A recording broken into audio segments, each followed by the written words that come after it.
Hey there, Phyllis here. This is going to be another update for patch 2.4.1, and in this video I'm going to cover the top tier legendary gems for the Demon Hunter. I'm going to go through the list of all the gems that you might use on Demon Hunter, and I'm going to explain where they're good and why they're good. So, you can start here with taeguk, since it has been changed. This was changed to only work with channeling abilities. So you're not going to be able to use taeguk in builds like multi-shot and marauder, but they're still going to be useful in Natalia and Legacy of Nightmare builds that are using strafe. You're going to be able to take advantage of this and get good value. So that's the taeguk channeling gem. Zay's Stone of Vengeance, very good for the Demon Hunter, being that you're a ranged character. A lot of the builds are going to be at range, like Unhallowed, Marauder, and potentially Shadowed. Bane of the Trapped we have here. This one's going to be probably the most staple for Greater Rifting.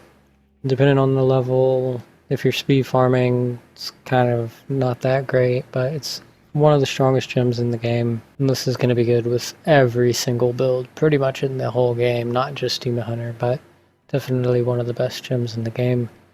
Bane of the Stricken, standard for Rift Guardian killing whenever you get to really high greater rifts. Sometimes the Rift Guardian, depending on the build. Rift Guardian is going to take, without the Stricken, it could be a 5 to 10 minute fight.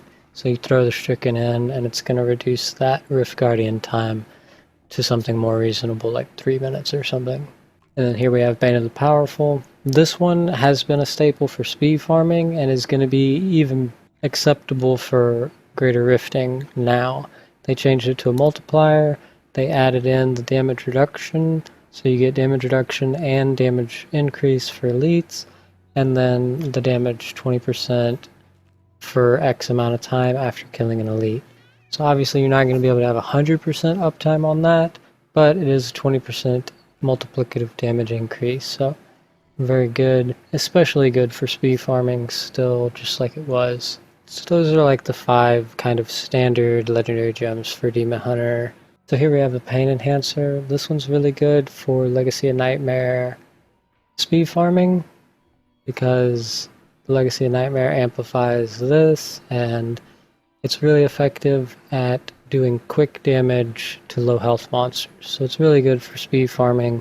There's like Torment 10 speed farm builds and low to average Greater Rifting builds that are going to utilize this gem. Wreath of Lightning is kind of in a similar situation. It's mostly used for the lower difficulty speed farming kind of setups. Give you the movement speed and a little mini conduit around you. Specifically useful for Legacy of Nightmare speed farming. Here we have the Boon of the Hoarder.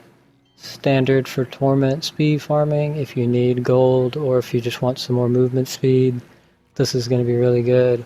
Also, it has really good synergy with the gold wrap and things like that. So those are the 3 speed farm kind of gems. Here we have the kind of like primary support gems for the Demon Hunter, because the support Demon Hunter is going to be an acceptable build next patch. These are going to be the 3 most popular gems for the setup. So you got the Effacious Toxin, 10% damage and 10% damage reduction, as well as increase. You got the iceblink, your cold abilities give 10 crit chance to the whole group. That's going to be pretty standard with the cold multi-shot combining for a total of 25% crit chance to the whole group. And then we have the esoteric alteration, pretty standard damage reduction gem. And alternatives to these gems for support are going to be the Gogok of Swiftness and the Boyarsky's chip.